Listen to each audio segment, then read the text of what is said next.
Hello everyone. In this video I am going to explain you the practical number 5 of soft computing lab manual. Aim is write a program to perform heteroassociation for a given patterns. So neural network work on the basis of pattern association. They can store different patterns and at the time of giving an output they can produce one of the stored patterns by matching them with the given input pattern. This type of memories are also called as content addressable memory, CAM, CAM.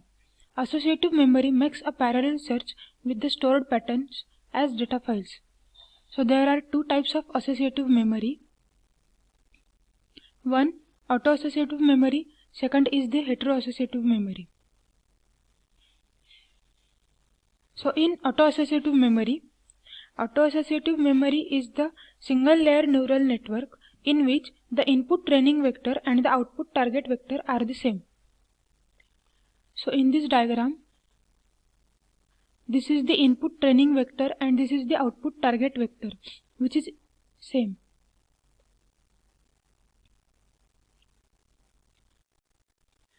There are n number of input training vector and also there are n number of output target vectors. These are the n number of input training vectors and these are the n number of output target vectors. This is the architecture diagram of the auto-associative memory, in which these are the input patterns x1, xi up to xn, y1, yj up to yn. Each input pattern is assigned with some weights like w11, w1j, wi1, etc. This is the training and testing algorithm for the auto-associative memory. Now we will see the heteroassociative memory. Heteroassociative memory is also a single layer neural network, but in this heteroassociative memory network, the input training vector and the output target vectors are different. This type of network are static in nature, hence there would be no nonlinear and delay operations. This is the architectural diagram of the heteroassociative network, in which these are the input training vectors and these are the output target vectors, which are different. There are the n number of input training vectors and there are the m number of output target vectors. So as shown in the following figure, as shown in the architectural diagram of the heteroassociative memory, there are the n number of input training vectors and the m number of output target vectors. This is the training and testing algorithm of the heteroassociative memory. By using this algorithm, we are going to perform a program for the heteroassociative memory. So in the training algorithm, first step is to initialize all the weights to 0, which means we are initialize the wij equal to 0. Second step is to perform step 3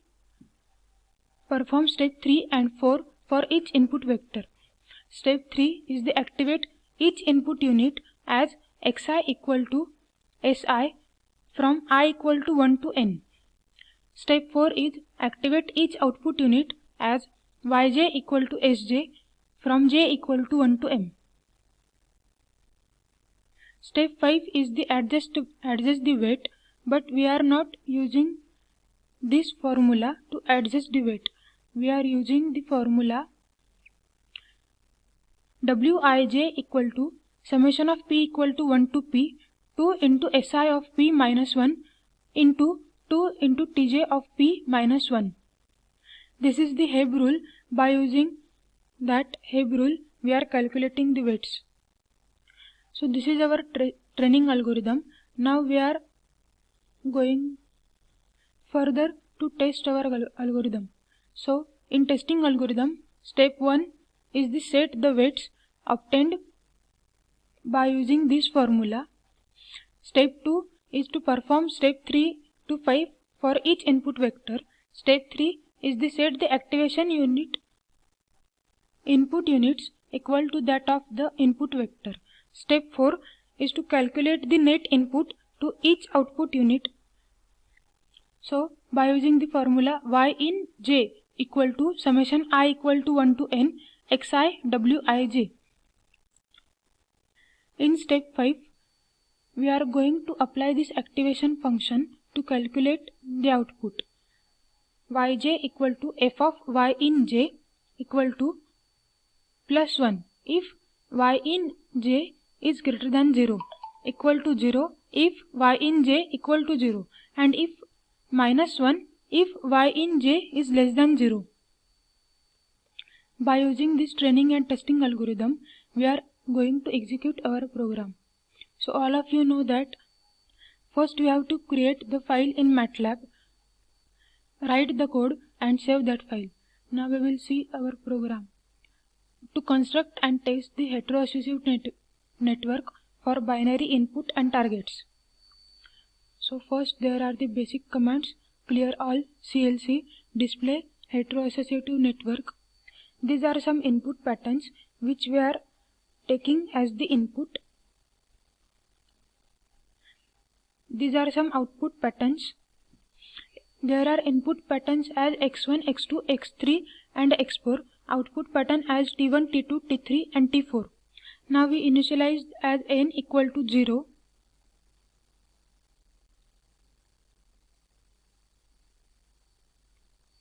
We are executing this program with the help of training and testing algorithm. So we initialize all the weights to 0. We activate each input and output unit. Now we are in this step. Adjust the weight by using the formula Wij equal to summation of p equal to 1 to p to Si of p minus 1 to Tj of p minus 1. In this program we are using x1, x2, x3, x4 as the input pattern and t1, t2, t3, t4 as the output pattern. So in this case our formula becomes 2 into x1 of I minus 1, 2 into t1 of j minus 1. This is the summation sign. So we are going to add all the input and output vectors. So our formula becomes 2 into x1 of I minus 1 into 2 into t1 of j minus 1 plus for the second input and output 2 into x2 of I minus 1 into 2 into t2 of j minus 1. Similarly for third and fourth input and output vectors. We are using this for loop for the input vectors I equal to 1 to 4 and for j equal to 1 to 2, this for the output vector. Now we are displaying our W. Now we have to calculate the net input to each output unit. Y in 1 equal to x1 into W. We have the W weighted matrix and we have x1, x2, x3, x4 as the input unit vector. By doing this we will get the value of y in 1, y in 2, y in 3 and y in 4. Now we update each output vector with the bipolar values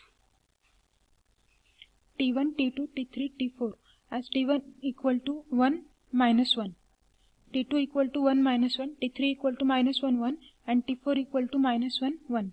Now we have to apply the activation function to calculate the output. For I equal to 1 to 2, if y in 1 of I greater than 0, then y1 of I equal to 1. Else if y in 1 of I equal to 0, y1 of I equal to 0. Else y1 of I equal to minus 1. We have the values of y in 1, y in 2, y in 3 and y in 4.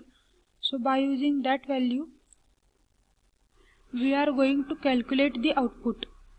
After the end of for and if loop, we are displaying that particular y1 value.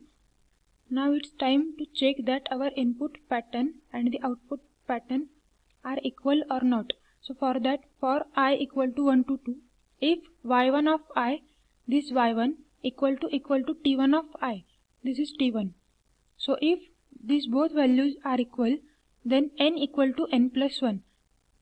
We initialize the value of n to the 0 at first.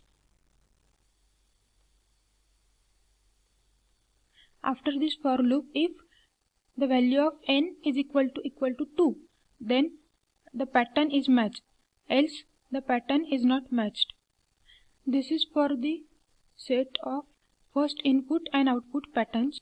For second pattern, again we have to initialize the value of n equal to 0, then calculate the value of y2 and check that if y2 is equal to t2 or not. If equals, then increment the value of n by 1.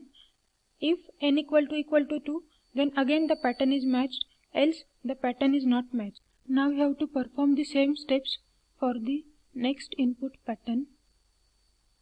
So after executing this code in the MATLAB, you will get the output as the heteroassociative network. This is the weight matrix 4 minus 4, 2 minus 2, minus 2, 2 and minus 4, 4. This is the value for y1 and the pattern is matched. Similarly for y2, y3 and y4. I hope all of you understand this video. If you have any questions, please ask. Thank you.